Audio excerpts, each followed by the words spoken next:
Next session में हम जानकारी लेंगे अगले टूल के बारे में जो हमारे पास एनवल्प के रूप में अवेलेबल है। एनवल्प से आप बेसिक शेप से या बेसिक टेक्स्ट से डिफरेंट टाइप के टेक्स्ट डिजाइन और डिफरेंट टाइप की शेप डिजाइन क्रिएट कर सकते हैं। आइए इसको एग्जांपल के द्वारा समझते हैं। सबसे पहले यहाँ पे मैं एक रेक्टेंगुलर क्रिएट कर लेता हूँ और फिर यहाँ से मैं एनवल्प से इसे सिलेक्ट कर लेता हूँ। आप देखेंगे जैसे ही आपने इसे सिलेक्ट किया है, ऊपर की तरफ आपके पास शेप टूल से मिलते जुलते कुछ टूल आपके पास अवेलेबल हो गए हैं। इसके अलावा आपके पास डिफरेंट टाइप के एनवल्प्स ऑप्शंस भी अवेलेबल हैं। यहाँ यदि आप ध्यान दें तो आपके पास नोट्स के रूप में यहाँ डॉट्स अवेलेबल हैं जिनको आप मॉडिफाई कर सकते हैं। तो ये देखते हैं एनवल्प से इस इमेज को या इस शेप को मैं किस प्रकार मॉडिफाई कर सकता हूँ। आप देखेंगे कर्सर के साथ एनवल्प का साइन है जो ये जानकारी देता है कि इस वक्त आप एनवल्प मोड में हैं, अर्थात एनवल्प टूल आपके पास सिलेक्टेड है। प्रोसेस करने के लिए आप किसी भी पॉइंट पे क्लिक करें और अंदर या बाहर की तरफ से मूव करना शुरू करें। आप देखें आपका जो इमेज है वो डिफरेंट टाइप से शेप ले रहा है, कुछ इस तरह से। मैं इसको मॉडिफाई कर सकता हूँ अपनी रिक्वायरमेंट के अकॉर्डिंग। इन एरोज का प्रयोग कर सकते हैं आप फर्दर मॉडिफिकेशन के लिए, जिससे आप जैसा चाहें उस तरह का मॉडिफिकेशन प्रोवाइड कर सकते हैं। ऊपर की तरफ दिए गए काफी सारे ऑप्शन यहाँ पे अवेलेबल हैं, जैसे कि आप प्रीसेट्स का प्रयोग कर सकते हैं, जैसे सर्कुलर, रेक्टिलाइनर, रेक्टिलाइनर स्लैंट, और कोई भी ऑप्शन आप सेलेक्ट करने के बाद उसको फिर से मॉडिफाई कर सकते हैं।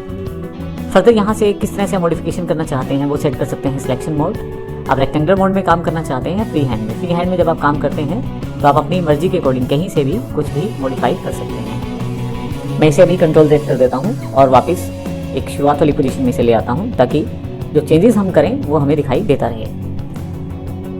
मैं यहाँ से एक प्रीसेट लोड कर लेता हूँ रेक्टेंगुलर। तो रेक्टेंगुलर से आपके पास देखें यहाँ पे नोट्स बढ़ गई हैं और इन नोट्स को मैं आसानी से मॉडिफाई करते हुए अपनी शेप को मॉडिफाई कर सकता हूँ। अब यहाँ से नोट्स को ऐड कर सकते हैं। आप नोट्स को ऐड करते देखेंगे कि डॉट्स जुड़ते जा रहे हैं। फिर इन फर्दर डॉट्स से आप किसी भी तरह से मॉडिफिकेशन कर सकते हैं। हटाने के लिए आप यहाँ डिलीट नोट का प्रयोग भी कर सकते हैं। उसके अतिरिक्त यदि आपने किसी नोट को सिलेक्ट किया हुआ है तो बेसिक जो आपके पास शेप्स में ऑप्शन थे वही ऑप्शन यहाँ पे हैं। आप कन्वर्ट टू लाइन कर सकते हैं या कन्वर्ट टू कर्व कर सकते हैं। फर्दर आप हैंडल्स का प्रयोग कर सकते हैं स्मूथ नोड और सिमेट्रिकल नोड्स के लिए।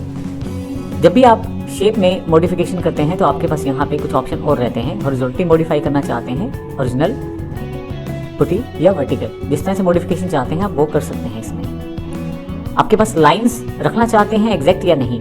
अगर मैं इस पूरे फ्रेमवर्क को बना के रखना चाहता हूँ ताकि लाइंस को मॉडिफाई ना कर पाऊँ तो ये काम मैं यहाँ इस ऑप्शन कीप लाइन को सिलेक्ट करके कर सकता हूँ। मैं कीप लाइंस को क्लिक कर देता हूँ।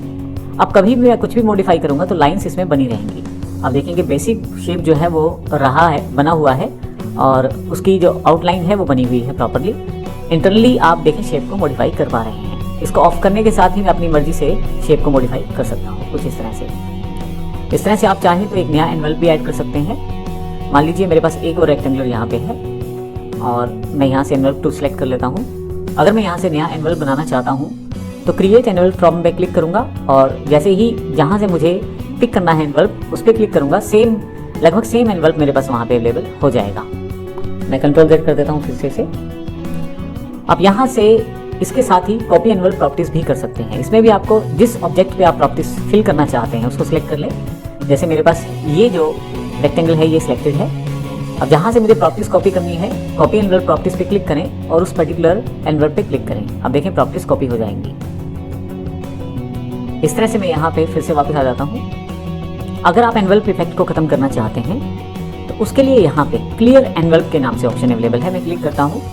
क्लिक करते ही आप एनवल्प का जो ऑप्शन है उसे हटा सकते हैं। देखिए जब भी आप डबल क्लिक करते हैं तो आप एनवल्प के टूल बार यहाँ पे आपके पास अवेलेबल हो जाती है। तो डबल क्लिक करने से आप डायरेक्टली एनवल्प से रिलेटेड टूल्स को यहाँ पे देख सकते हैं। मैं यहाँ फिर से क्लियर कर देता हूँ तो एनवल्प देखें क्लियर हो गया है।